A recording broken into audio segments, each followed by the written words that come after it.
Good evening and welcome. This is our regular board meeting, the Board of Education, February the 20th, 2007. The first thing I would like to do is have our invocation, and Mr. Howell, if you'll give our invocation.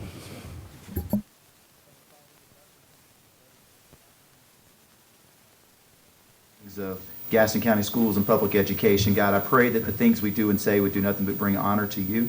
God, I'm thankful for the administration, for the staff, the teachers, the students, and the families that are represented. God, I pray that you would bless each and every one according to your will. Lord, we love you and say these things in your precious name. Amen. Amen.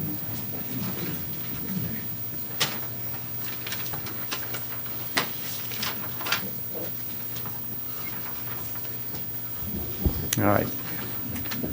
For our Pledge of Allegiance tonight, we're pleased to have two students with us from Gardner Park Elementary to lead us in the Pledge of Allegiance.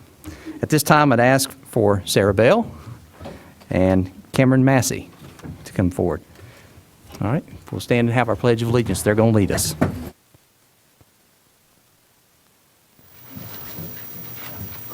I pledge allegiance to the flag of the United States of America and to the republic for which it stands, one nation, under God, indivisible, with liberty and justice for all.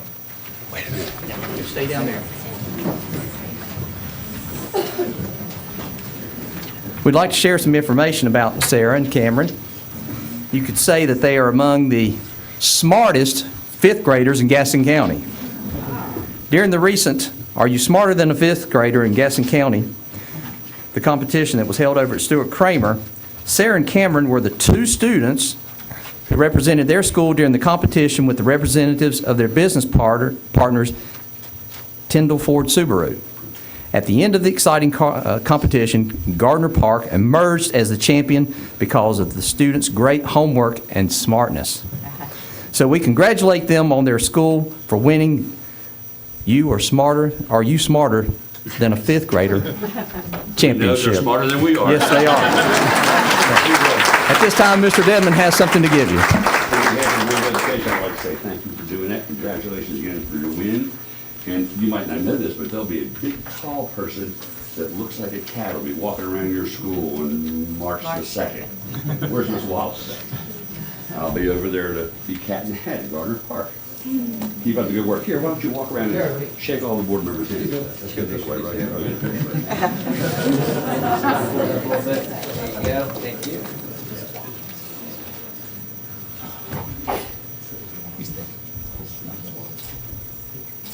One more. Thank you. Let's get Miss Wallace to come and get a picture. Come on, There you Miss go. Wallace. And then We're in my mind. keep up the good work.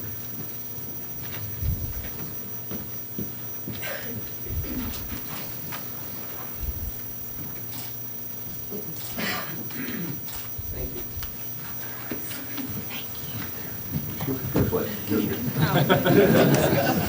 You did good. Great job.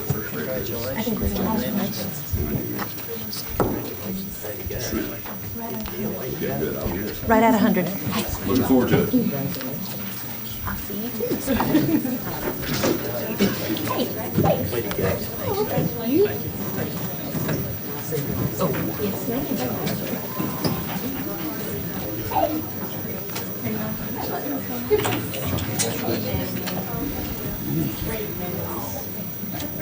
We have a couple board members who are not able to be with us tonight, Mr. Ramsey and Miss Catherine Roberts. And at this time, I'd like to start to my right and let each board member introduce themselves and the township they represent. Chris Howell, South Point Township. Terry Usry, Cherville Township. Dot Guthrie, Gastonia Township. Brent Moore, Crowders Mountain Township. Got Terry at large. Okay, the next item on our agenda is we need to adopt our agenda. A motion by Ms. Cherry to adopt the agenda, second by Mr. Ushery. Any comments? Mr. Howell. Mr. Chair, can we take item G under the consent agenda and pull that out for a separate discussion, just so I can get up to speed on what that is? Okay, that is an action item. We will have to take a vote on that. We'll pull it out. All right, we're going to pull. That's the grant application, Mr. the grant application, item G under the consent agenda. All right, I'm going to pull that out of the consent agenda, and I will make that item number 9 in our board agenda. And then if you'll push all the other items down, 9 will now become 10, 10 will become 11, 11 will become 12. Does everybody follow that? Okay. That's Ms. Cherry, will you amend your motion with the amended agenda I make a motion that we accept the agenda as amended? as amended. Okay, that's a motion by Ms. Cherry, second by Mr. Dedman. Any more discussion about the agenda? With none, all those in favor show by raising your hand, and it's unanimous. Okay. Mr. Booker, good news. Thank you, Mr. Chair, members of the board. I want to take a moment to recognize a department that often goes unsung. This is a great night to be recognizing our transportation department. I'd like to invite Paul Williams, Pam Yeager, Chris Lineberger, and Ricky Penland to come forward, please. Many of you know that we celebrated School Bus Driver Appreciation last week. Well, there wouldn't be a lot to drive if it wasn't for this department and that these people represent tonight. School bus safety is something that we focus on as a district, and we are fortunate that school buses are one of the safest vehicles on the road. But people like this make sure that our buses are serviced, maintained, and are in excellent condition as they travel over 12,000 miles a day throughout Gaston County. In November, the North Carolina Department of Labor and Occupational Safety and Health Division conducted their comprehensive annual inspection of our transportation department and its operations. We are pleased to report that they found no violations related to the state's occupational safety regulations and health standards. This is outstanding news, and it is a standard for our department, one that they strive to reach each year. So we wanted to take a moment and thank them for their work. Mr. Moore?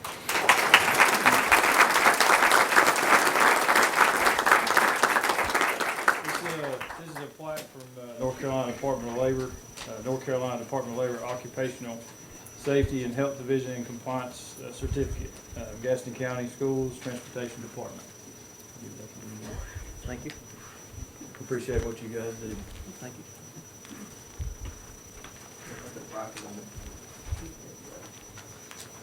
Get close together.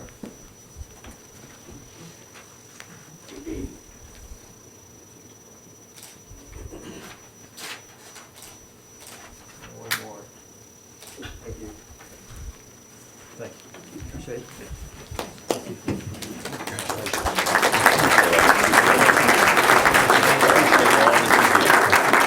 Appreciate all you do. Appreciate what you do. Appreciate what you do.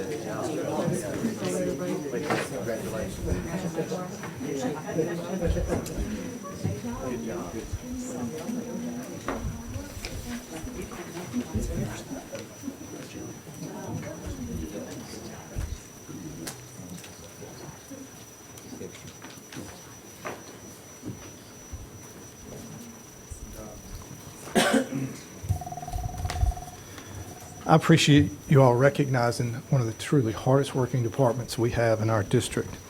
Next, we'd like to recognize a group of community and business partners. To help me do this, I'd like to call Carrie Minnick and Jennifer Polson forward. There are 22 groups, and we're fortunate to have a number of representatives with us this evening. These community and business partners have taken an active role in providing career training and job shadowing opportunities for students in our Future Ready occupational course of study. This job training program is important for these students who are planning to attend a community college or join the workforce after graduation. We have approximately 80 students who have taken advantage of the job shadowing opportunities provided by the groups we're going to recognize tonight. We'll call representatives of each group forward one at a time to receive their certificate of recognition. Tonight, helping us is Ian Washel and Alexis Williams. First, Belmont Central Elementary School. Phyllis is here with us, the principal.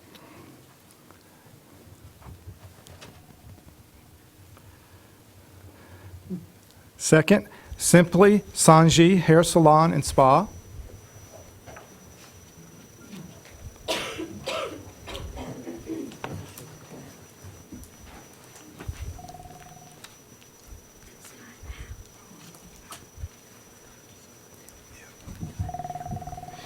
Daniel Stowe Botanical Garden.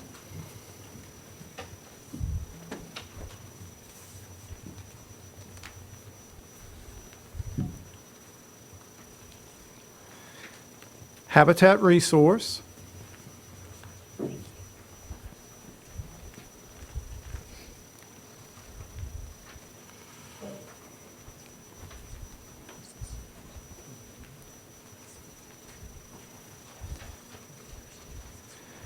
Bessemer City Primary School.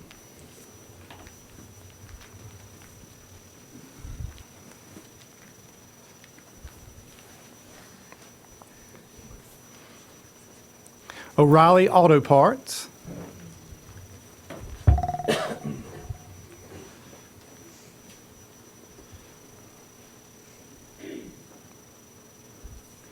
Pack Brothers Collision.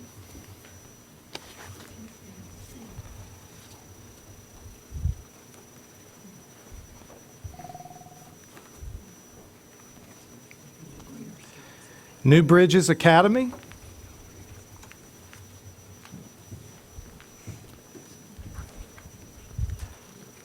Dallas Feed and Seed.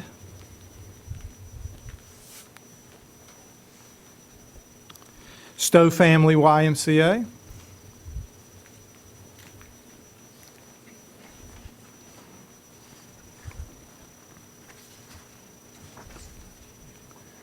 Cramerton Parks and Recreation.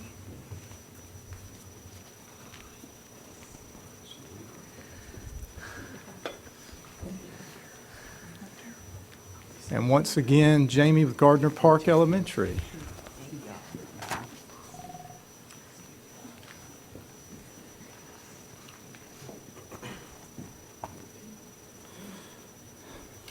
We express our appreciation to these groups because without them, our students would not be able to obtain the required 225 hours of off-campus job shadowing and training.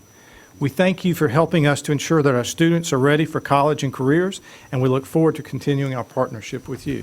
Ms. Guthrie? I simply want to say to each and every one of you, it is important for our children to have role models in our county. And we appreciate all that you do in providing positive role models and affording them the opportunity to develop the skills that are necessary for them to have greater lifetime skills. So we appreciate all that you do. And I want to say to the Pack brothers, you fixed my husband's we appreciate that. But on a serious note, we appreciate all that you do each and every day for our children. It is important for us to have our children leave our schools with strong life skills, and you do that by the work that you do. Thank you very much. Thank you.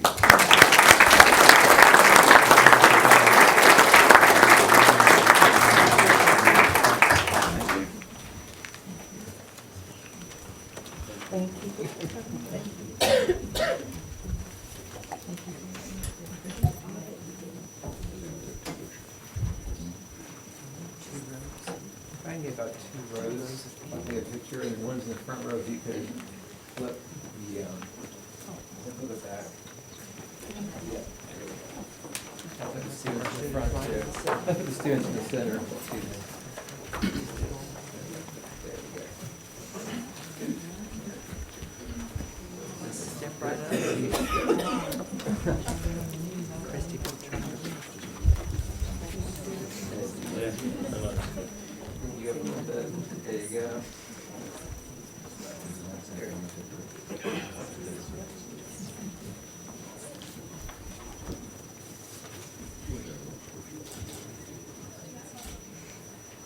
There, one more big smile. Thank you.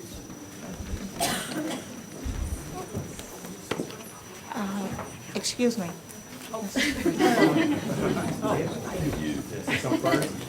I We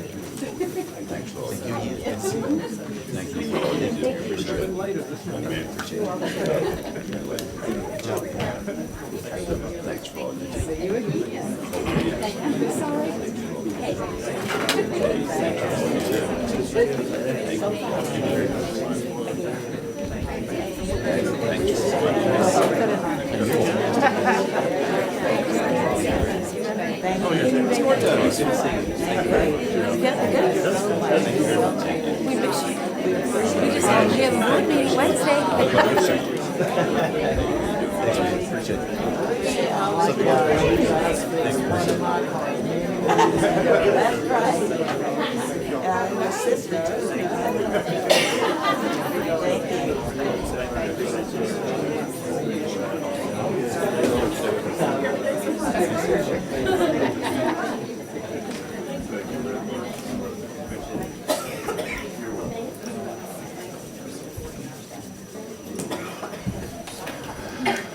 Mr. Chairman, if I could ask you to step down on the floor and take two of our board members with you, Dot Guthrie and Lee Dedman. If you all would go with Mr. Collier down on the floor, please.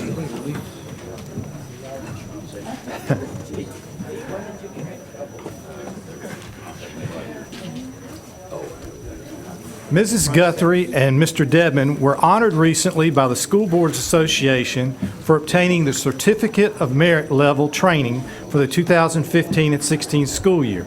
This professional training is offered through the Academy for School Boardsmanship.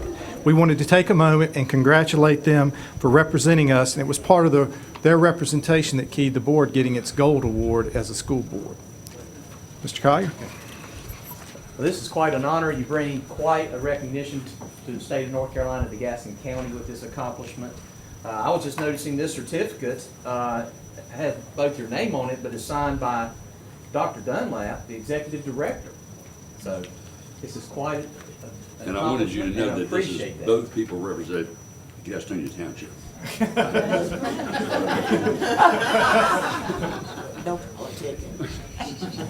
Thank you, sir. Appreciate it.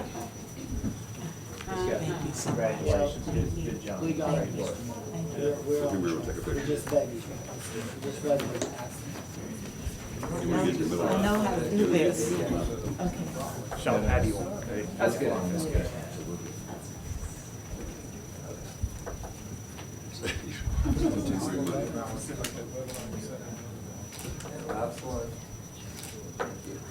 Do we need to take the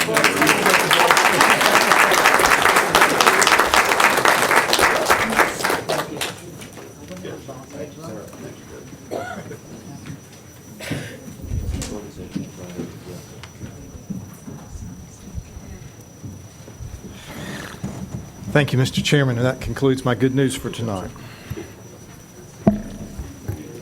Okay, the next item on the agenda is public expression.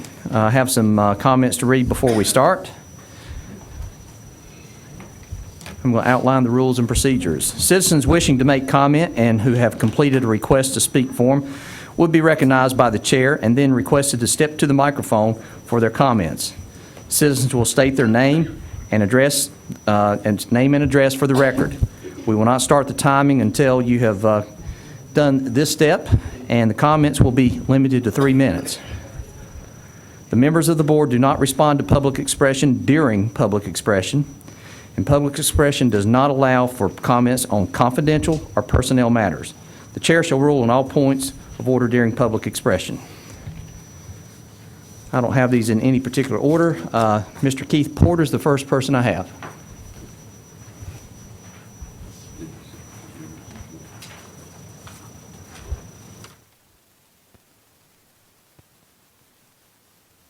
Good evening, everyone. I'm Keith Porter. I reside at 1040 Dan Maples Drive, Cramerton, North Carolina. If you need my zip, it's 28032. I'm here again to discuss a siblings policy and to try to request that we lay out a mode of communication and transparency so we can work together on what's best for our children, what's best for the school, and for everybody's mutual success. Again, I come as an advocate. Again, I come in a place to congratulate you for all the work to get that magnet school off the ground. You know, every parent that we've spoken with has had nothing but positive things to say about their children's experience. The testing results will be coming in, and you'll be seeing the fruits of your labors. You know, we've been trying to discuss this and work with the board and the committee level for several months now, and we will continue to be here to express our need to communicate and to work together on what we all feel is best for the county. So I'm not going to take up the whole 3 minutes, but I appreciate you listening and appreciate your work and dedication for our children. Thank you. All right, the next person I have is Linda McDuffie.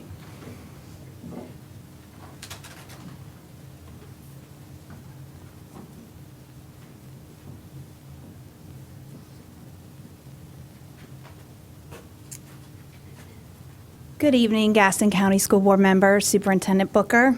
My name is Linda McDuffie. I live at 102 Muirwood Road in Belmont. Since April, I have been in communication with you regarding a sibling policy. Since October, our group has been in communication with you, trying unsuccessfully to open a dialogue about the need for a sibling policy. I would like to thank the board members who have answered my emails and returned my phone calls. To summarize what we have been trying to discuss over the last 5 months, number one, the current Gaston County school policy is contrary to the precedent set by K-5 magnet programs in North Carolina, as evidenced in the PowerPoint presentation delivered at the February 7th curriculum meeting, and that was delivered to you by email. Number two, the current Gaston County school policy is contrary to what Magnet Schools of America, the leading expert in magnet schools, says what makes a successful magnet school and what they deem as general practice for magnet schools. Number three, the current Gaston County policy is not working, as evidenced by how far into the waiting list we are and how long it takes to fill seats in which there are currently empty seats at Hawks Nest. These are the facts, collected by visiting the websites of the 20 largest North Carolina school districts, speaking to administrators of these systems, speaking to Magnet Schools of America, and talking to fellow parents. You are all elected to lead our system. We're asking one of you tonight to make a motion and asking the majority of you to support them in this motion by doing what you know is right. What should be done eventually must be done immediately.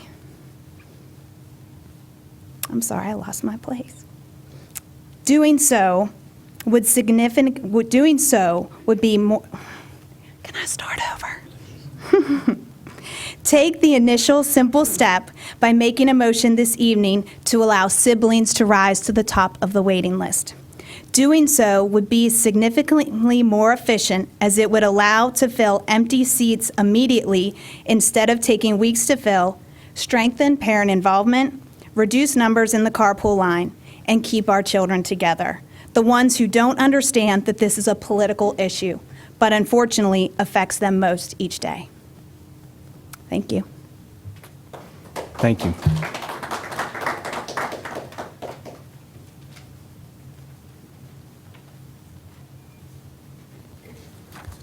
All right, the next person I have is Amber Randolph.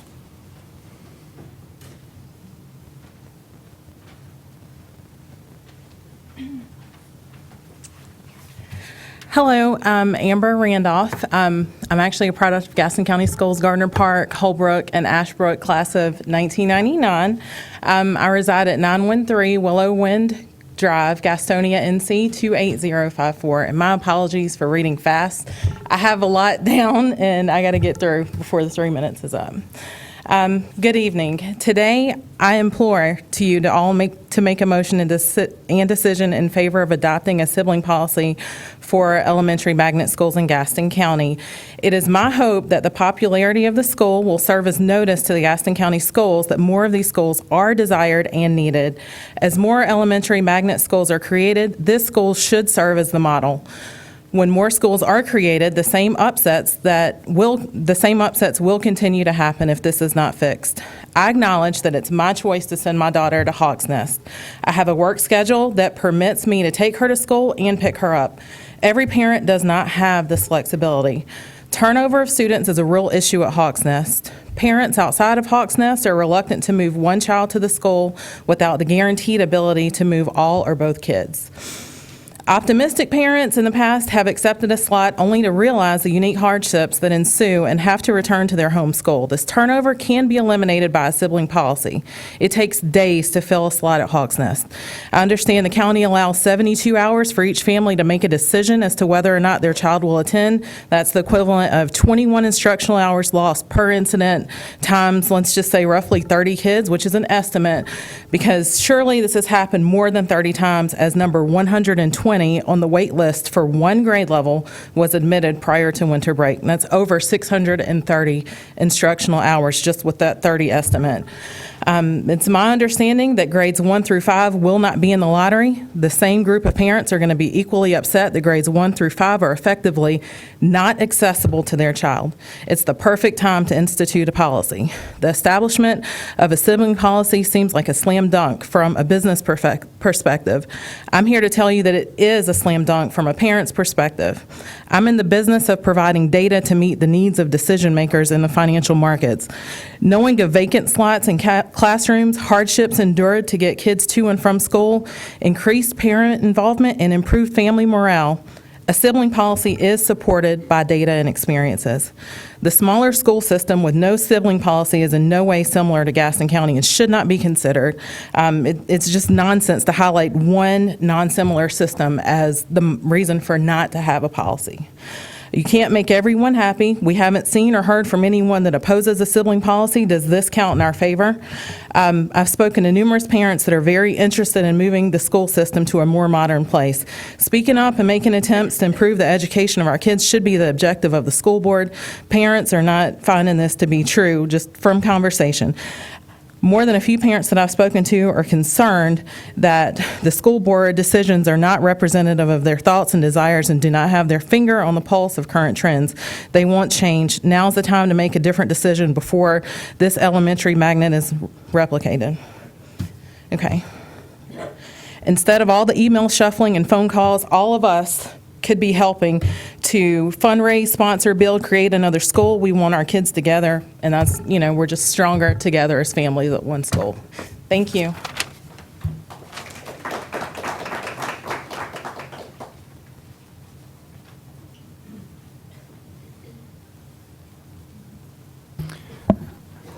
The next person I have signed up to speak is Nancy Gidge.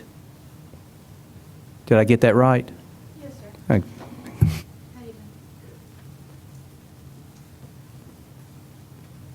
Hello again. I'm here on behalf of Cherryville Middle School and High School, and also on behalf of Tobacco-Free Gaston. Ms. Gidge, if you'd state your address for the record, please. 408 North Mountain Street, Cherryville, North Carolina 28021. Let me start with this because I can leave you the pamphlet.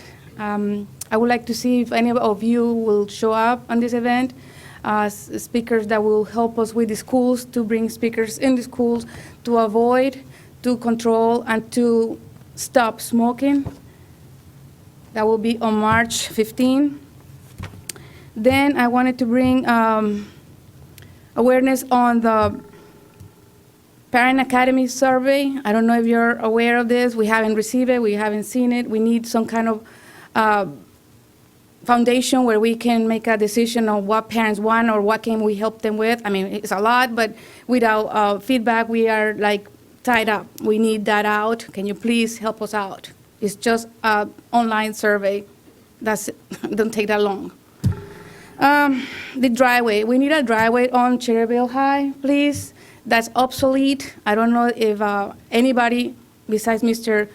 Terry drove by, but it would be nice if everybody's on the same page and help us out to bring it to the 2017 or 2018, because by the time you approach that subject, it will be 2018. In the meanwhile, it's a pain in the behind to drop your child, to pick it up. This week, I've been experimenting because I don't want to talk without a background. I've been experimenting what is to be in that little driveway, so narrow to get in because it's a design that doesn't work for us. We have people coming in that just stop for a couple seconds. There's people parking there. There's people that just want to stay there, be the first ones to pick up their child.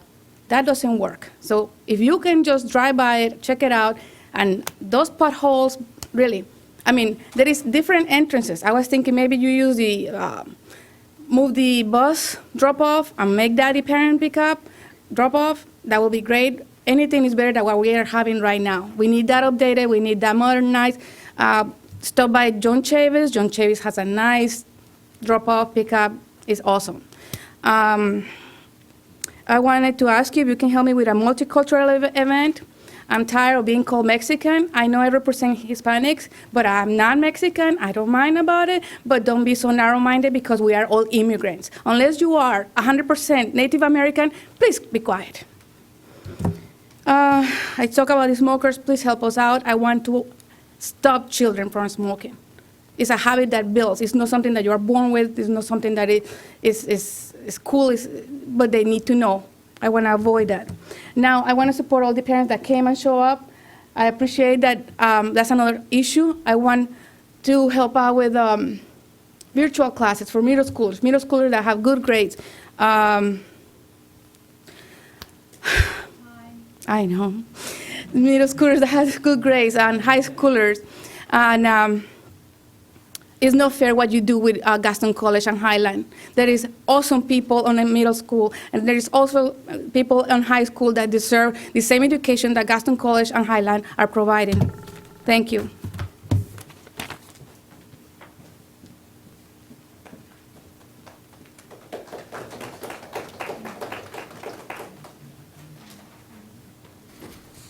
Okay, next item on our agenda is approval and correction of the minutes. In your board book, you have January 13th and 14th, our board retreat, and then January 31st, our Board of Education and Board of Commissioners joint meeting. Mr. Howell.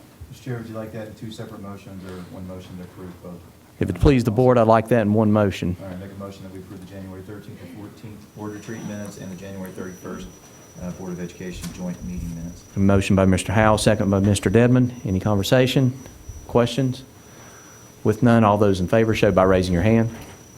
And it's unanimous.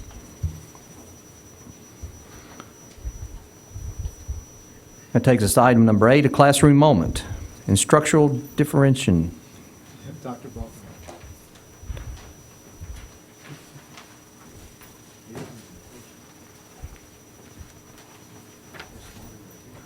Good evening, Chairman Collier, Superintendent Booker, and members of our board. I would like to welcome Cherryville High School to come up. Mr. Doran has a classroom moment that he would like to introduce. I'm sorry, I didn't see Mr. Montgomery. I did not see Mr. Montgomery. Mr. Montgomery will come up and introduce the classroom moment.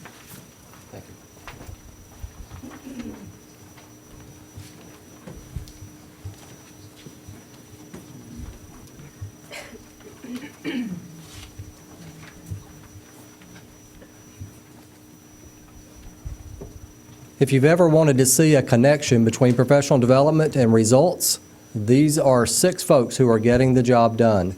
As you're well aware, we just finished our first semester, and they have the not only test scores to prove it, but they have the assignments and the instructional differentiation to make a difference for the boys and girls at Cherryville High School. So we are very excited. It was a no-brainer when our team sat down to say, who do we want to feature at our next classroom moment? It was Cherryville High School. They have done an excellent job. I would say in my closing comments, one of the impressive things about the SREB initiative that they have found a way to make work is that they do not have common planning for all of them, but they have found a deliberate way to meet and to talk and to work and to plan and to make it work at Cherryville High School. And that's very impressive and not easy to do in high schools. And as I said, they also have results. So we are very excited about what they're doing. And with that, I'm going to turn it over to, let me introduce all of them. We have Melanie Hawkins, who is one of the English teachers at Cherryville High Schools, Lance Holt, Social Studies, Joy Cash, CTE, Lee Kaiser, Science, Jamie McSwain for Math, and Angela Anthony for Math as well. And we also have their principal, Kevin Doran. With that, I think Ms. McSwain is going to go first.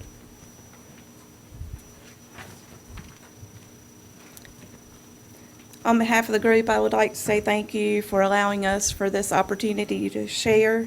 My name is Jamie McSwain, and I teach Math 1, Math 3, and Advanced Functions. Two key components that I would say I have seen improve through this initiative are collaboration and questioning techniques. As far as collaboration goes, I see that taking place more between students involved in the FAL lessons, our PLCs within our schools, our SREB group, and also working with our math specialist. It's exciting to see that so many people are working together to improve the student learning. The second is questioning techniques, and I see that students are talking more to each other and questioning their approach to the task at hand. And they are also questioning each other as far as their answers and what they come up with in the math lessons. Teachers are thinking more about asking higher level analytical or synthesis type questions instead of factual. The lessons also allow us, this is one of my favorite parts, is that it allows us to answer a student with a question rather than an answer. And this pushes the student to persevere, to work through the process, and we feel like it's deepening their understanding of the concepts. And I want to end with one thing, the very first FAL that I did in the fall with an advanced functions class, one of my students at the end, Ms. Spencer was present for this and heard it, but she said, "Ms. McSwain, I have done so much today and thought so much that my brain hurts." Thank you. My name is Angie Anthony, and I teach Math 1 and Math 2. These first two slides, this slide right here and the next one, it just shows my students are working in pairs on a formative assessment lesson. My students really enjoyed this because it was more of a hands-on approach, and it allowed them to use a higher order of thinking to complete the activities. I don't think they realized how much of a higher order that they were thinking at, but you can see that they are working together on these. This right here is an actual representation of a formative assessment lesson. The domino cards is what was handed out to the students, and they had to cut those out and put them together to form the actual piece in the middle. So it's pretty much like a domino effect where every single thing connected. I was able to use this in my Math 1 and my Math 2 classes, so the formative assessments are adaptable across both sections of math. With my Math 1, I just used the key features of the graphs, whereas with Math 2, they had to go back and use the key features, but then they had to convert it from standard form to factored form to vertex form. So you can see how that was used across both. What that did was it led to this Angry Birds project, and my students had to create a level, Angry Birds, where they had to show the trajectory where the bird would shoot in the shape of a parabola, which is the same shape as a quadratic, to knock the structures down. And so using the FAL, it led into this where they also had to come up with vertex, factored, and standard form. So it allowed them to think outside the box to create their own. So you can see not only has the MDC allowed my students to think outside of the box and to think at a higher level, but it has also driven my instruction, not just with projects, but also on a daily basis. Thank you.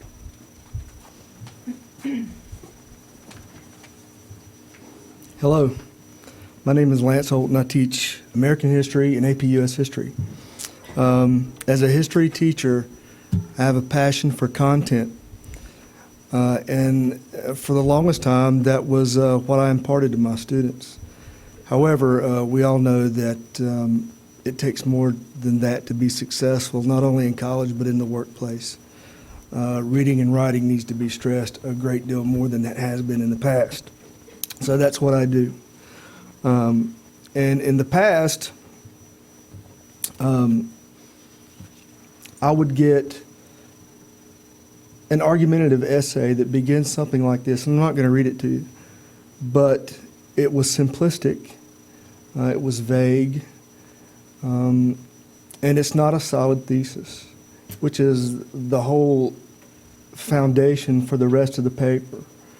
This would be early on in the semester. Now, after LDC, I'm getting much more sophisticated introductions and thesis. It's more eloquent. It's not elementary.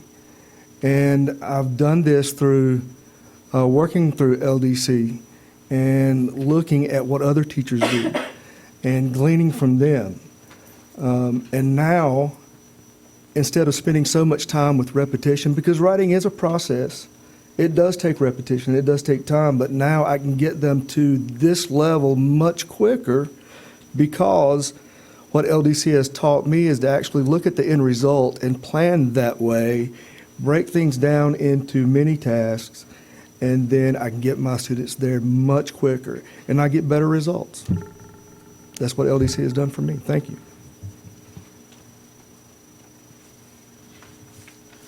I'm Melanie Hawkins, and I'm English. And the one thing that I can say is in the English classroom, we've always done reading and we've always done writing. So for us, this was the smallest amount of change, but it has still been a great change. And for us, one of the changes was preparing for the task. And one of the things was, how do I get my students who are not motivated? And the modules that we have gained in LDC has given us these tools that we never had before to get those kids motivated. We have a toolbox that we can go into for every student. My students that are AP students that are headed to college, I have a toolbox for them. My students that are those typical low-performing students, I have a toolbox for them. So every one of my students, I can touch them every day. You can see, I can teach every student where they're at. Annotation, my low-level students, baby steps, but they're still being taught annotation. On the other side, my AP students are getting their college prep for annotation. So they're both getting what they need. This slide shows exactly how LDC has changed the way that the English teacher thinks. Before, we would teach our students to write a research paper. We would go in and we would teach them everything from beginning to end. You do your research, and once you have that research, we want you to give us that information back. Well, now what we've done is we said, okay, I want you to do the research, and then I want you to take it and I want you to form your own position on this. And then once you've done that, I want you to organize it. And then I want you to form an argument on it. And then you're going to write a paper on this argument, and you're going to have to use this information to support it. And they're going, what? You want me to do what? Now they're thinking on their own. And some of our kids have never done that before. And it's awesome to see them do that on their own. We've had kids leave our schools and never be able to think on their own. And it's amazing to watch them just spread their wings and be able to fly on their own. And they're leaving us now, and they can do that. And it's a great feeling as an educator to know that Gaston County School is having kids leave us and go do great things in the world. And this tool that you've given us has become a great part of that. Hey, I'm Lee Kaiser, and I teach chemistry, AP chemistry, and I have a regular earth science class. So LDC has helped me, and it's allowed me to better differentiate my instruction. So that I can not only reach that honors kid or the AP kid, but I can reach that regular kid as well. The mini task on the board is a booklet that we did on weathering, and after we did our lesson on weathering, they just created a booklet which answered questions and then had illustrations about each type of weathering. And the second module is on chemical and physical properties, and the students, after completing a lab, were able to make a lab report on that. Thank you.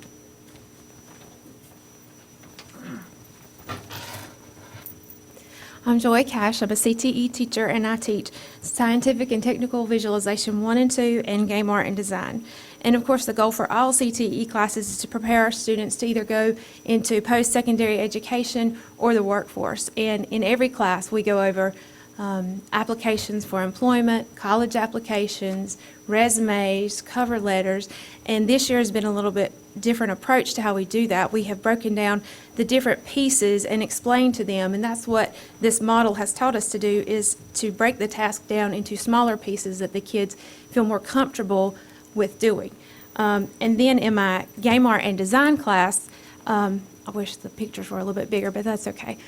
A couple of their assignments have specifically to do with writing. They create a card game, and they have to create the rules documents. And if you've ever played a card game or a new board game that you've never played before, you know how important the rules are, that they're clear and precise and easy for you to follow. We just finished our first round. They broke into groups. They went through a rubric and graded each other's, and so now we'll go back to the revision process, and hopefully they'll be able to revise them and make the rules a little bit easier to understand. And then also the game design document, they create a board game, and this game design document is so that they could go out and sell their game if they so choose. And again, this year is a little bit different because we went through the process and broke down each piece, and so they felt more comfortable and they were able to produce a higher quality work this year. And that's all I have. But we'd like to thank you for the opportunity that you have allowed us to come and speak to you, and also the opportunity to go through this training this year. Thank you. I would like to just say that, as she stated, that many people go off and do great things from Gaston County, and she's given them new tools. One of these teachers was a student of mine when I was at Chavis as assistant principal, and I can't tell you how great and fabulous she was as a star athlete. Angie Walls now, who has a new last name, Angie Anthony. So this grant, I just want to update you. You heard a lot of acronyms. So SREB, if you will recall, about 18 months ago, I received permission from this board to apply for the grant. It's about $600,000, a multi-year grant, and this grant has allowed for us to work with a cohort of teachers in middle and high school. All of our high schools will do this next year. We had one or two that they did not do it this year. For example, Hunter House High School, because they were implementing the Career Academy, we decided not to put too many things on at one time. But the grant is for all of our high schools and middle schools, and so all of our schools, they already have this opportunity except for 2 high schools, but all of our middle schools and high schools other than the 2 are implementing now. And we're already beginning to see preliminary positive results with student achievement data that we're keeping on the students. Any additional questions for this great group of teachers from Cherryville High School? Dr. Ball, my question is for Ms. Cash, and She's a popular teacher at Cherryville High School as well, so. uh-oh, she's got a popular name in Cherryville, too. Yeah. What is your background is it in CT? So what is your background as a CT instructor? And then, because you're teaching them how to do applications and resumes and cover letters, and you said that they're developing the game, if they choose to sell it, they could sell it. Are you teaching them how to apply for a patent as well? We have not got that far to apply for the patent. But actually, I started in elementary education. That's my background.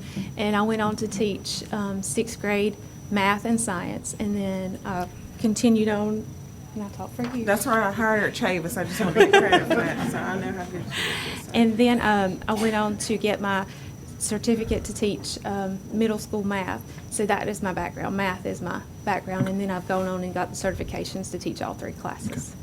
Very well. Thank you. Thank you. Mr. Ushery. Yeah. What does LDC stand for? I'm going to defer to Mr. Montgomery for LDC.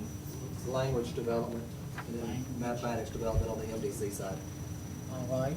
And that young lady was mine before she was yours, wasn't she? At Cherryville Elementary School. Well, it's nice to share great teachers in the county. They've done a great job. I just wanted to ask the teachers, are you using Canvas for any of this? No, ma'am. This is, the platform that we use is basically just for teachers to be able to collaborate easily. Like some of the ideas that I get, I just go to Core Tools and see what they've done. I can just type in a search and it'll show me what they've done. And I can also put what I think is innovative that I've done and put that on there and share it. And it's nationwide. It's not just Gaston County or North Carolina. I wanted to say one other thing. As I heard each of you present, just Bloom's taxonomy was just so embedded within that. And I understand that you're using things that our students can identify with in order to enhance and to motivate them. Of course, Angry Birds, I heard that.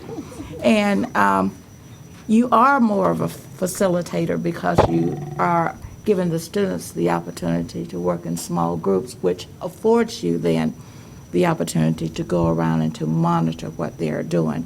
That can't do anything else but to enhance learning in the classroom.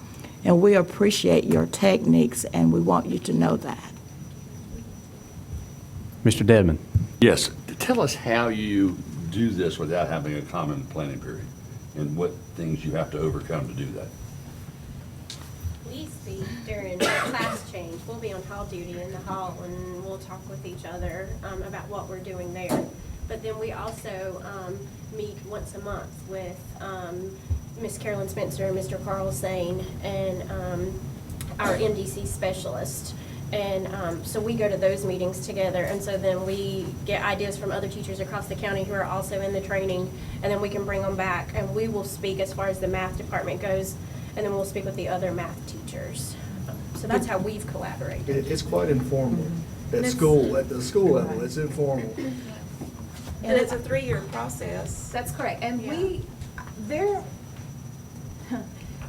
we have planning on the front end. We have to do a lot of planning on the front end. Their items are given to them. At this point, we're in year 1. We're not even full school yet. I haven't even began truly sharing with every one of my English teachers yet.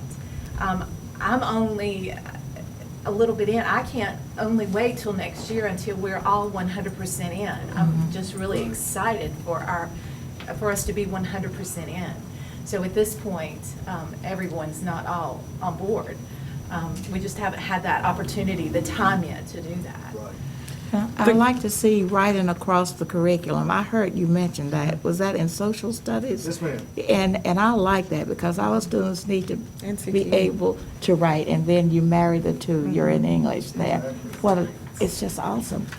Our But what the children grant need to do that. provides, to your question, Mr. Dedman, it provides for professional development days away from school with the person that comes into the district that also works with our curriculum facilitators at the district level. And the concept of the grant is like a mushroom, that it continues to grow larger.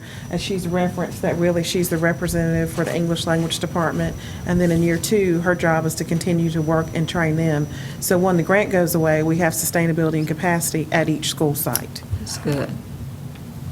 And you did hear the integration, even our Miss Cash, who's a CTE teacher, talked about the writing and the directions to the game, so you're exactly right. Ms. Cherry? I'm just curious, what are some examples of what's in the toolboxes? You talked about the honors toolboxes and the average child's toolboxes. I'll try. Yes, ma'am. Do y'all all have toolboxes? Yes, ma'am. Yes, ma'am. It's different. And it's every grade level. Yes, ma'am. What this is it's the core tools that we have the opportunity to get information from. It's broken down into all kinds of different curriculum objectives, reading objectives, writing objectives, and it also gives formulas somewhat so you can implement your own type of objective in there. So it fits you personally, but it also fits everybody else if they so choose, and it's just there for us to do, and it's all searchable. It's just basically like a toolbox that teachers can go to and see what other teachers are doing, and it's divided up into modules and mini tasks, which I know these terms are still new for us, but basically what they are is they just break down lessons. And the whole philosophy is what we do is we start at the end, what we want the kids to be able to do, and then we work backwards that way. That's the whole philosophy. And sometimes as teachers, especially in my experience, I get to go too fast, and I don't think about what the end result, because I want to hammer content because I'm a history teacher, and I have to realize that I can teach content through writing and primary source documents and things like that. And this gives us those tools, and for lack of a better word, that's what it is.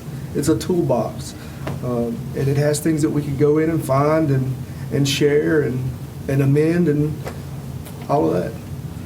I hope I answered your question to your satisfaction. And as far as math goes, we have a toolbox, I guess, as well, but ours is more specific. We have the FALs, what we call the formative assessment lessons. We also have tasks, but they're by grade level. You can search by grade level, standards, you know, lots of different ways. They're very specific. They have scripts, you know, we have pre-assessment, post-assessment, where we can identify our growth. And we have data for that for each lesson that we do. But there's different grade levels. It goes from 6th grade through high school, so, and it is matched up to Common Core. So right now, we're using lessons that they have provided. We're trying to learn how to do that so that then we can make our own. One thing specific about the toolbox is I get to work on my class. Last semester, I had a class that could not do anything in groups, and I knew that. So when I went in the toolbox, I was looking for those particular activities that were independent, and I went straight to those. Then my next class that came in, they worked wonderfully in groups. So I went to the toolbox and all those group activities. So that's what I'm saying. It helps me with, oh yes, I can go exactly what I need for those students. It's alignment in every direction. I mean, that's the best way to describe it. You have, you know, multiple levels, grade levels. And as an experienced teacher, the joy it brings me, I can only imagine to a first-year teacher walking in and struggling. Just amazing for a first-year, second-year teacher to be able to find those lessons. Dr. Balknight, if I could get you to clarify, they mentioned a monthly meeting and they named 2 individuals. Could you help the board remember their support and that we have those individuals? Yes, sir, and I was going to say that Mr. Montgomery really has led this for us for middle and high school, and so the curriculum facilitators for each level, and if you'll recall, they have 4 curriculum facilitators at the high school level per content area that work with these folks, and so someone referenced Ms. Spencer. She's our math facilitator for high school. Celeste Sadler, our ELA facilitator for high school as well. And then, of course, Mr. Buchanan's folks help as well with CTE. So each level, they have groups of curriculum facilitators. And the middle school, they're also involved with the middle school teachers. So we're growing a core group this year that will continue to grow each year as a part of the grant. And this really reminds me of the model that we used at Highland with the integration of planning, some of the things that we also carried over to Hunter Hust this year. And so we see this as a positive direction for our high schools and really gives them resources that we did not have to pay for, and also the professional development is covered. And so again, Mr. Montgomery has led this. You can see how excited these teachers are, how it's refreshed and revived, maybe even some experienced teachers, as well as laying foundation for our new teachers as well. And it speaks to what our vision statement is: inspiring success and lifetime learning. You're modeling for your students that you're still learning and growing as you do it. And so what I wanted the board to understand is that was part of your charge. What resources do we have that we can push out to the schools? And so now you see the reflection of that work in its first year. And Mr. Montgomery, I know, has sent me various emails saying, you need to go see this, you need to be witnessing this. He's invited me to meetings where they share the growth that is going on. So not only we have children growing, but we have our educators growing. And it's just, we are fortunate to have folks who embrace that they need to continue to improve. Thank you.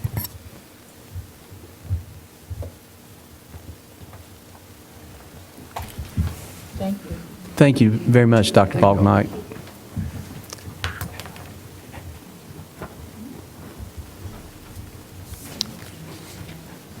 The next item on our agenda is the Operations Committee report. Mr. Howell. I thought I had moved that down to number 9. Yes, I did. I'm sorry, Mr. Howell. Good job. Having trouble reading my own notes.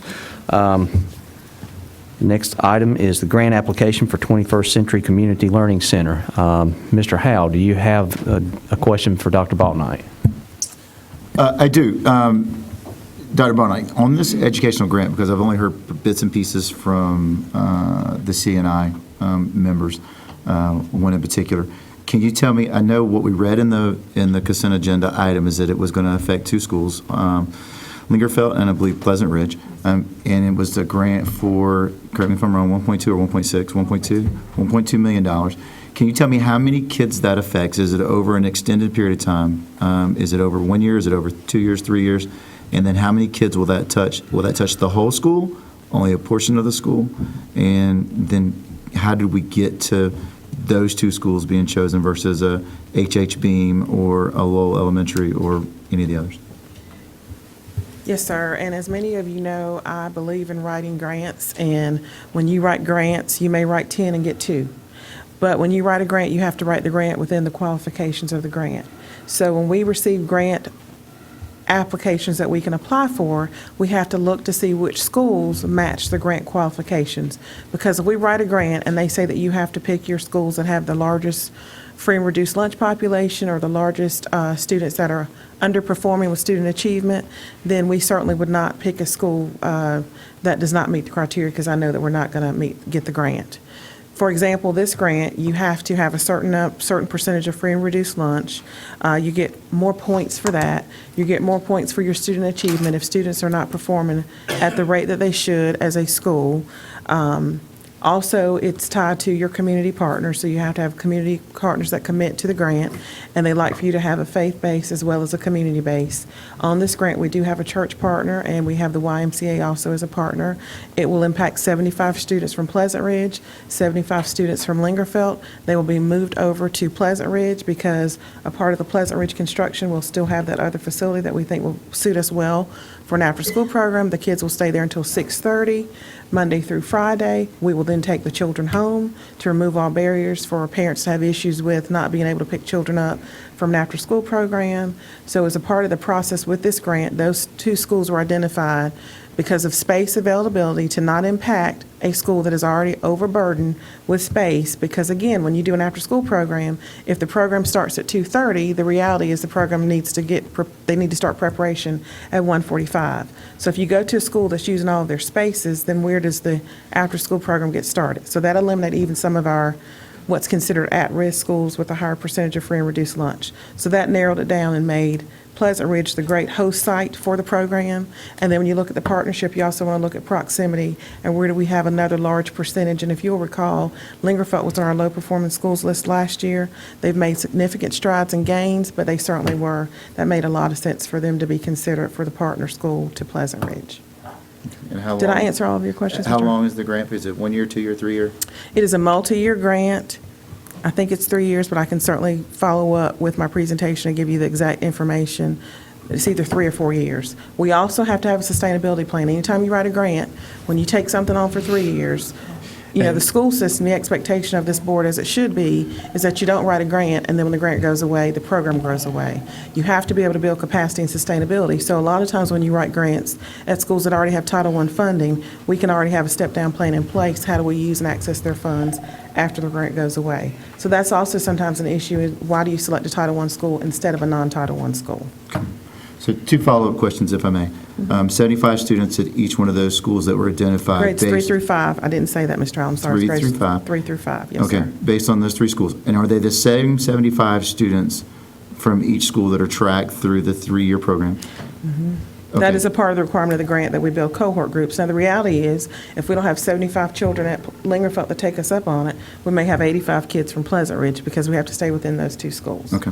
So based on the fact that the grant is based on kind of the criteria that you said, community partners, free and reduced lunch, the percentage of the school, how do you determine which 75 kids get the $8,000 over a 3-year period extra education? It'll be tiered on interest, need. So of course, we're going to look at our students that have the greatest learning gap. So we'll invite those families as well. And then also the parents have to agree because we believe in a true partnership. That's a part of the partnership with the faith-based and the community-based, because as we're doing work with the students, we'll also do some family things as well, some family nights, some family engagement activities, as well as some other community partnership things with the Y. So we have to make sure that the families are going to commit to that. For example, one of the other grants that we have, the LEAP grant, a part of it is 2 kids may be eligible and qualified, but if it's not a true family commitment, then we're going to select the child where the family is agreeing to the additional support pieces for the family, so that we can really, again, sustain the family as well as sustain the program. Okay, so will there be more than 75 kids and families invited to the meeting to see if they have interest? And then what if somebody drops out the first year? Is it going to be a lottery program if 100 families commit and they're Won't be a they're lottery there? because it's based on criteria. You have to meet criteria to get in. So, for example, anytime we have a program, we may invite 300 families because it may not work at their schedule. They may not want their child to be at school to 6:30 Monday through Friday. They may have other commitments. So when we invite 75 kids from a school, we're probably going to send out 150 invitations if we have that many students that qualify. And then we'll meet and work with those families and then work in the order of need. We typically have not had a problem where parents want to participate in a program like this and we're not able to provide that service for them. We also have another community group that's working with these same schools for students. So I think that all the students in these schools that want to be served will have an opportunity to participate in our program if we get the grant, because we just submitted a grant application, so we may not get the grant. So that's the first thing. But then if we get the grant, we also have a community group that's working on a program through the Dream Center that will also pull from these same schools. Same target population as well. Any other questions? I'm kind of doing this a little out of order. This is an action item, so I'll need a motion to approve. Motion by Ms. Guthrie, second by Ms. Cherry. Any more questions or discussion? I just would like to add, what you're seeing is a reflection of a procedure that was put in place by an earlier board that said anytime we're pursuing a grant, it comes through you because, as Dr. Balknight has said, we have a continuation commitment, and it's to make sure you're aware of the commitments we're making as we pursue grants. She gets teased often of being the grant queen because we do invest a lot of time. You just saw in your classroom moment a reflection on chasing a grant and the rewards we get. So one of the ways we have met the funding challenges over the last 10 years is by pursuing grants. And Mr. Howell, you asked about the continuation. A lot of the grants that we now pursue are year-to-year grants. They may be a life of 4 to 5 years, but you have to show performance and that you're maintaining what they require of you. So that's some hesitation in the way we answer that question. Not only that, it enables us to see new things that we could not afford by not seeking grants and incorporating into our school system. Thank you, sir. Any more questions or comments?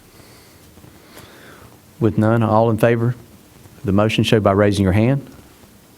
Any opposition, show by raising your hand. And that's, I forget my number. We have 1, 2, 3, 4. We have 6 for and 1 against. Thank you, Dr. Balknight. Now, the Operations Committee report. Mr. Howell. Mr. Chair, the report for tonight is we met early in January prior to the board retreat, which the report was shared there. As far as the Operations Committee, we have a meeting this Friday from 8 to 12, where our committee, along with some of the central office staff, will review 4 architectural firms for the replacement of a middle school. And then next Monday, the last Monday of February, we'll meet for our regular February Operations Committee meeting. That's it. Thank you, Mr. Howell. The next report is the Curriculum and Instruction Committee. Ms. Guthrie. Mr. Chair, I would like to present the following. The Curriculum and Instruction Committee, a summary. We met on February 7th.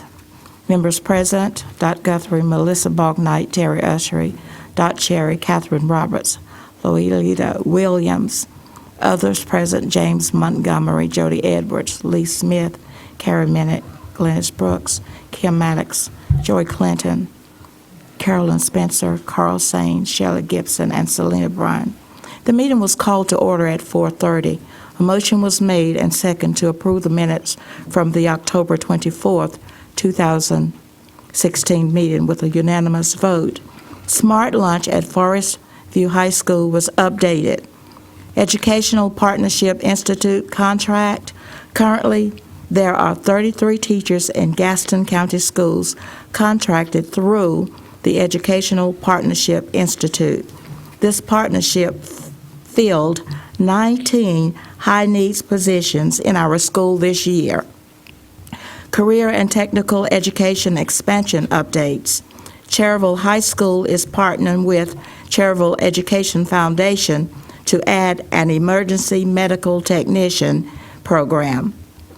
Extension of the school day funded by a proposed 21st century federal grant. A community learning center will provide after-school programs to increase academic enrichment, family literacy, and community outreach. Academic services update, K through 12, English, language, arts, and mathematics are focusing on student-centered collaboration and independent practice. Committee meeting dates were approved by the committee. Graduation requirements, information was presented suggesting high schools move to the Latin honors system. High school evaluations, exams, information was presented to move from the 6 weeks grading period to a 9 weeks grading period and move the exam weight to 20%. Hawks Nest. Parents from Hawks Nest STEAM Academy presented great information requesting a sibling policy. The committee is not prepared to recommend any changes to our admission procedure at this time. The admission criteria will continue to be evaluated as we expand our choice options. A motion was made to adjourn and second by a unanimous vote. The meeting did adjourn at 7:20 p.m. Mr. Chair, that's my report. Thank you, Ms. Guthrie. Are there any questions from the board? Mr. Howell. Mr. Chair, earlier I'd asked that to get a curriculum committee report agenda, something so that we're not being flooded with a water hose of information prior to this meeting when there's things such as the grant application, 21st Century Community Learning Center on the consent agenda, that sort of thing. I was told by yourself that I couldn't get that because it wasn't official meeting minutes, that those weren't approved yet by that committee. This report is exactly what I was talking about. It would have sufficed in that. So if we could get that, that would be greatly appreciated. Although that sounded a lot like the minutes. I could be wrong. Second thing was a question for Ms. Guthrie as it relates to the CNI meeting concerning Hawks Nest. It was my understanding from the board retreat when that group of parents came and requested to speak then. They were given their 3 to 5 minutes. They spoke. It was my understanding afterwards that you had directed that to go back to committee to look at that, and there would be an open dialogue concerning that. From speaking to a couple of the CNI team members, the dialogue didn't happen. They were allowed their 3 to 5 minutes or however long they were given. I wasn't here to speak, but then there was no dialogue back and forth. I am not saying as a board member that I am prepared to make a motion that we play with the policy as it states. I do know as a board member and as a board, our primary job is the hiring and firing of the superintendent. He's doing a great job, you're safe, and also policy. And I think that also our job, my job as an elected official, is one of the things that I've been hollering about when it comes to school calendar. I've reached out to Mr. Berger, to Mr. Hastings, to Mr. Torbett. I've reached out to Mr. Moore. I've reached out to the governor. Although I do not believe that I'm going to change much there, I do believe that because they are elected officials to represent the people for the greater of the sum, that they at least ought to listen to us. And there ought to be some kind of dialogue, because that's what I've asked for all of them is a dialogue. So instead of them telling me why they can't and me telling them why they should, there's some communication back and forth for them to help me understand their point and for me to understand their point and for them to understand my point. So with that being said, my question is this: was there an open dialogue, as of my understanding on our board retreat, that there would be with that group of parents, or were they just allowed to kind of give back the same information that they've given to us for months now, and just requesting to be heard in some kind of dialogue to go back and forth? Because I think there could be some understanding if we're set that that's a policy that does not work for this board, then this board needs to verbalize why that doesn't work and gain some understanding, and give them some understanding. But at the same time, for effective communication, there's got to be dialogue back and forth, whether it be within this board or within the people that elect us, whether they voted for us or not, that we represent. And I think to make policy or not make policy based on what is our best opinion or best opinion of the staff without hearing from people and doing some kind of dialogue is not probably the best way to do that. That's just my 2 cents worth, and I'll let you respond or not. To either item. I was not at the meeting. Ms. Guthrie, is there anything you'd like to say to Mr. Howell? I think Mr. Howell has already answered his question when he said that he had a member from the CI committee to share the results of our meeting with him. So I think he has already answered his own question. So there was not open dialogue between the two? I think you have that information, Mr. Howell, already, but I just read to you the procedure that we follow. So there was not open dialogue? I think you have that information already, Mr. Howell. I'll take that as a no.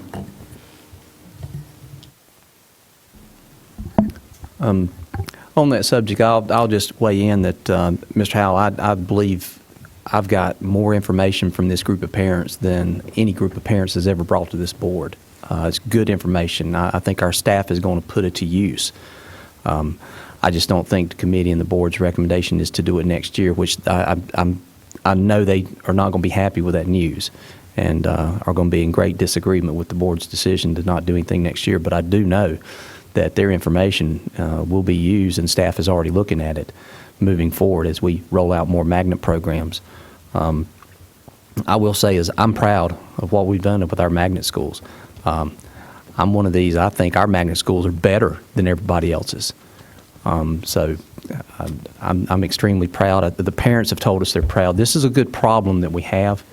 But the consensus amongst the board and amongst the committee is to, for next year, is to not make a change. But again, what they have brought is good information that staff is looking at. And I'm not sure if you didn't get some of the information that the parents gave, because I've gotten a lot of emails. I've had a couple conversations, but I haven't had extensive dialogue. I'm not sure what avenue we have to, as a board, as elected official, to sit and have dialogue in an open meeting. That's something that I struggle with. Mr. Dedman. I agree with Mr. Howell in one instance. I think that we do owe those parents an opportunity to speak with us, whether it's an open board meeting or whether we have make a committee to listen to them. I think that's one of the things that we've kind of drugged this thing on too long. We should have either voted to say no or voted to say yes, or to tell them why we're going to do it. I think that's all they're asking is why. And, you know, I'm in Mr. Howell's corner that we need to, or ask you to set up something. I don't have a problem with 3 or 4 of our board members, and I'll be glad to be one of those to meet with them. I mean, I just think they need an opportunity to speak to us. It's almost like we're trying to hide from them. I'm not trying to hide from anybody. I don't answer the emails or the telephone calls because that's the board chairman's responsibility. I don't think it's individual board members, and even though Mr. Howell takes it upon himself to do those things, I disagree with that. But I think they need a time. I'm not saying now, but I think they need an opportunity to speak with us or speak to some of us so we can just, your explanation was very good, but I think they need an opportunity that we need to have a dialogue with those people. I think it's important. Thank you, Mr. Chairman. Mr. Chairman. Ms. Guthrie. I certainly want to make sure that we do any and everything that's going to actually work for our school district. And as an elected official, I certainly believe in parental support, and we appreciate that. But if we actually received, and I think we received some awesome information from the parents when they came to our meeting, we will take that information and utilize that information as we continue to grow, to develop policies for Gaston County schools, Mr. Chair.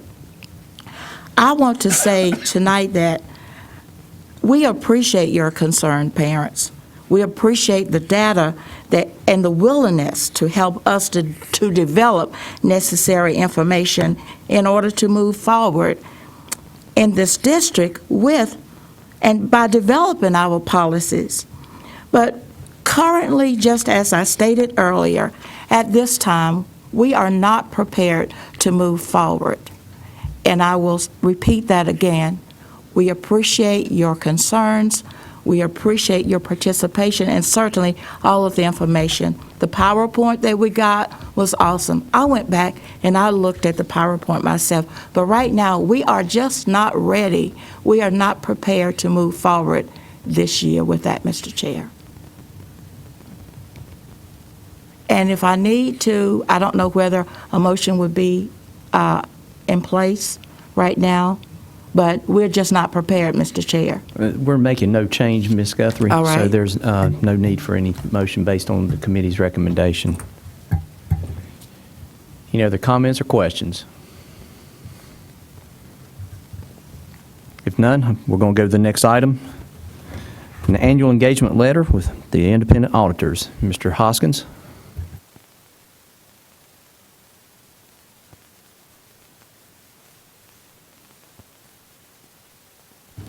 Thank you, Mr. Chairman, members of the board, Superintendent Booker. About a year ago, this board voted to approve a 3-year contract with Anderson, Smith, and White to do our independent audit services, which they do every year. As a part of that, the auditors present us with an engagement letter that details the price, the audit terms, and audit procedures that they will be using during that audit, which was included in your advance package. And so with that, we will recommend that you approve the engagement letter to conduct this year's audit. This is an action item. That's a motion by Mr. Dedman, second by Ms. Cherry. Any questions or discussion? Or comments? With none, all those in favor, you'll show by raising your hand. And it's unanimous. Thank you, Mr. Hoskins.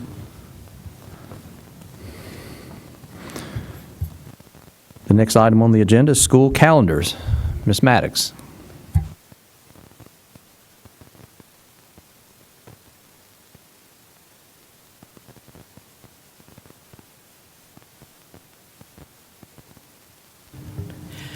Appreciate your time this evening to talk about some background information regarding the school calendars that have been submitted for your approval.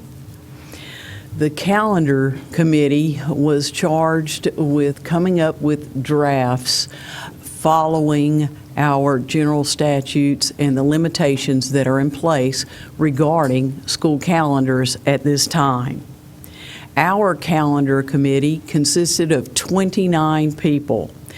That included teachers from across the county, teacher assistants, parents, students, administrators, and business leaders. The committee met 3 times over a 3-month period and created a draft of proposed calendars. At that time, the district then posted an online survey in January in order to get feedback on the proposed calendars. After reviewing the survey results from the calendars, the calendar committee made modifications to the proposed calendars based on the survey feedback. At this time, I would like to ask Joey Clinton, Executive Director of Human Resources, to share specific data that was revealed in the survey information. Mr. Clinton?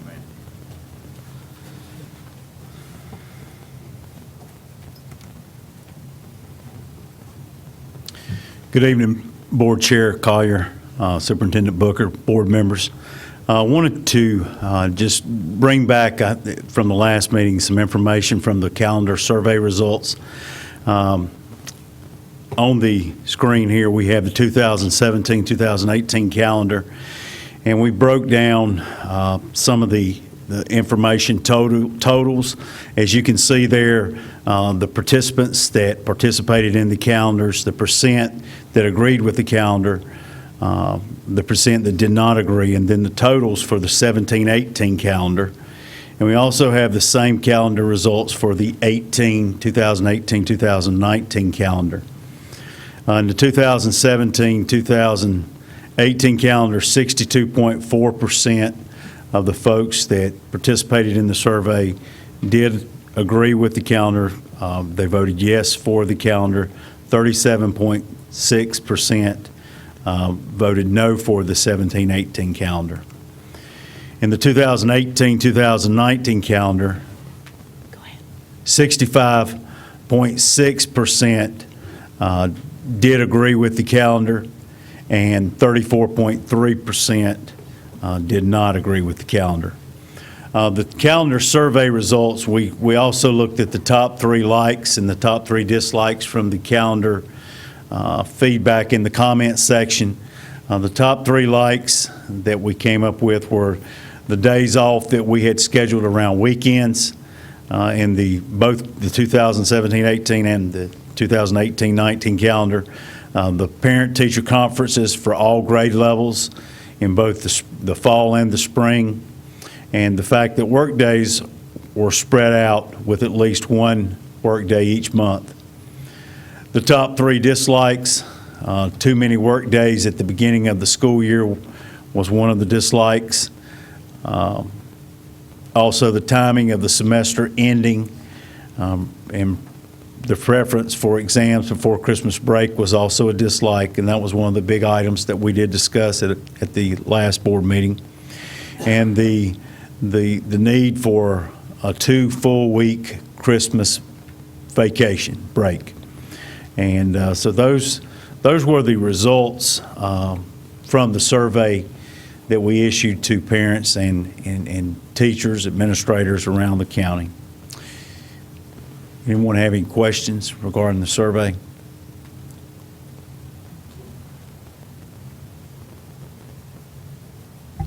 With no questions, this is an action item, and let me point out that we are voting on 2 separate calendars here. One is for the Gaston County Schools for the year 2017-2018, and the year 2018-2019. It's, as we typically do, a 2-year calendar process. The second calendar is for Gaston Early College High School calendar for 2017-2018 only. So just want to clarify that, what we're getting ready to vote on. Mr. Dedman. I would like to thank Representative Torbett for once again stepping up for our school board and our students. I don't do Facebook very well, but I did see the charitable representative just said no and gave no reason other than he didn't want to do it. So I can understand how parents don't have a dialogue. And, we're having a hard time having a dialogue with our legislators. But thank you, Representative Tolbert.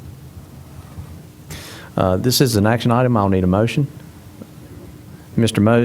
Dedman makes the motion, second by Ms. Cherry. Any more questions or discussion or comments? Mr. Howell. I would like to go on record. I think Mr. Clinton did a great job of putting together a calendar within the constraints he did. So my hesitation and disdain for wanting to vote for it has nothing to do with that as much as it does the state wanting to dictate what we do and how we do it. And I noticed that in the NCSBA legislative report that they kicked it to a committee and the committee's recommending no change. I still think we ought to sign a resolution, if it's your will, that we ought to still submit it and still tell them that we're aggravated with their desire to want to accommodate the East Coast. And I will say this, having somebody who's on the East Coast, Craven County, they hate the calendar as much as we do, and they're on the East Coast. So, Mr. Chair, we will be glad to, you all have passed that resolution, we'll be glad to refresh it and bring it to you your next. Is it the same resolution we sent last year? Yes, sir. Okay. Mr. Dedman? We didn't get an opportunity to meet with our legislators this year, or I missed it, or they were too busy, or, so. And I, like Mr. Howe, have reached out and have got very little response whatsoever. I agree, and for years I used to be like Mr. Howell and say that I don't like it, but I don't seem to have a choice with the constraints we're given to put calendars together. And people for years have used to complain about the calendar until we put them on the committee and they understand the constraints that the state puts on the calendars. I'm going to say there's no flexibility in the calendar. Some will argue there may be a day or two here or there, but I don't see any flexibility. To find 2 weeks at Christmas is a lot of work. I'll say that, and congratulations to the calendar committee. It is a thankless job. Any other? Yes, Mr. Ushery. Is there any reason that the students themselves could not be asked their opinion about whether or not they want exams before Christmas or afterwards? I took the liberty to ask a few that overwhelmingly said we want our exams before Christmas. It's just plain common sense. I'm 65 years old. As a student in high school, we took our exams before Christmas. What is wrong with today's society and those who want to lord over us It's time to do what is right by our children. The school district exists because of the 32,000 youngins that we have under our charge. I'd like to ask the students if that can be done. Okay, any more comments, questions about the calendar? If not, we'll take the vote. All those in favor, show by raising your hand. And that's unanimous.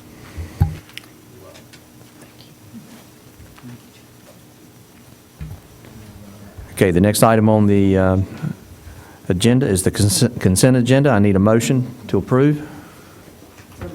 Ms. Cherry, second by Ms. Guthrie. Any questions, comments? With none, all those in favor, show by raising your hand, and that's unanimous.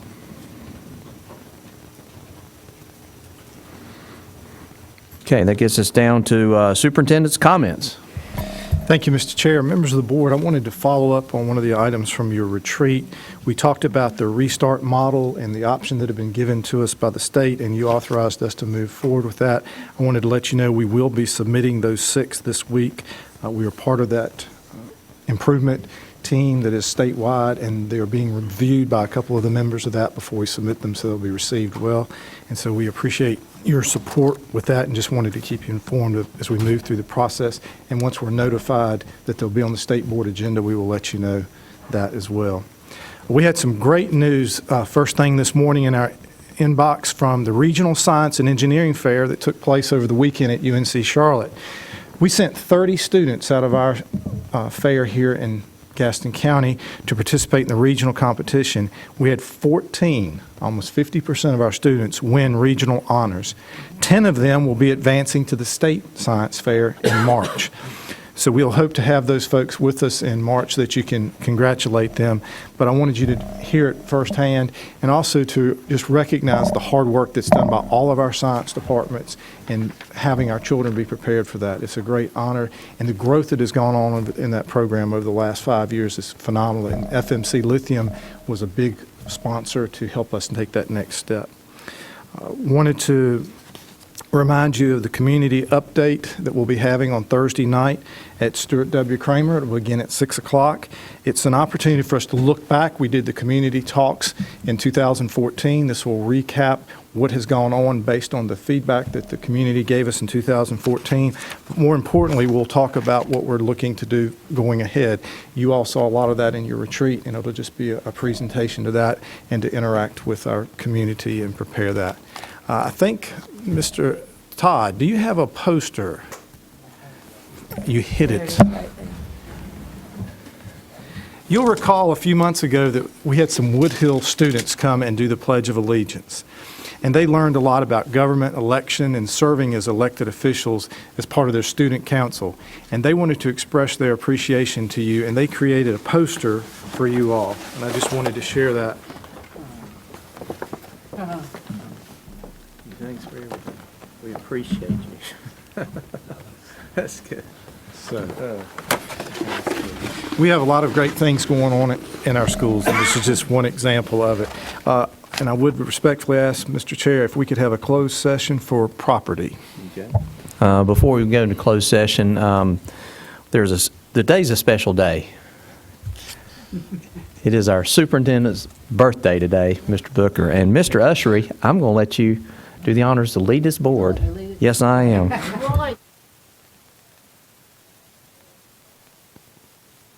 Happy birthday to you. Happy birthday, Mr. Booker. Happy birthday to you. Okay. Thank you. All right, I'm going to need a motion to go into closed session under North Carolina General Statute 143-318.11A5 for property, and under same statute, paragraph A6 for personnel. Motion by Mr. Ushery, second by Mr. Dedman. All those in favor, show by raising your hand.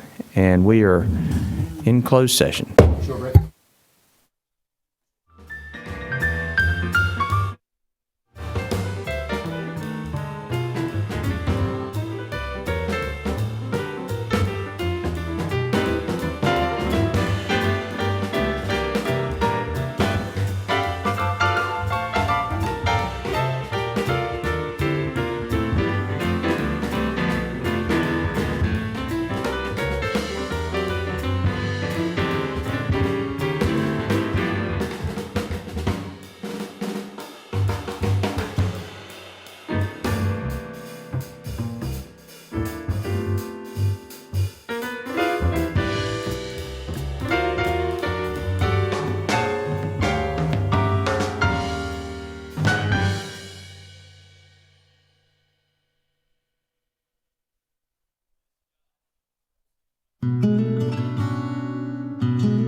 not need to go into closed session for personnel. That's my mistake.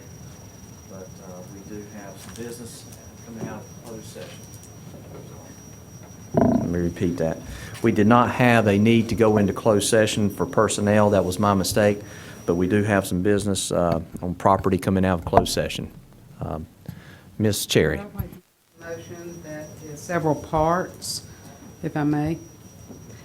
Approve the purchase of approximately 78.54 acres in Belmont, PID number 216910, for a purchase price of $65,000 per acre for a total of $5,105,100, subject to statutory required approval of the purchase price by the Board of County Commissioners. And B, Approve First Amendment to contract extending closing date until March 31st, 2017, and approving a $40,000 extension fee that is non-refundable but applicable to the purchase price. And finally, C, authorize the superintendent with advice of legal counsel to approve and sign the First Amendment and all closing documents. Second. Mr. Usher is second. Any questions or comments? With none, all those in favor show by raising your hand. And that's unanimous. Mr. Dedman. I make a motion that we adjourn. Motion to adjourn, Mr. Dedman, second, Ms. Cherry. All those in favor show by raising your hand.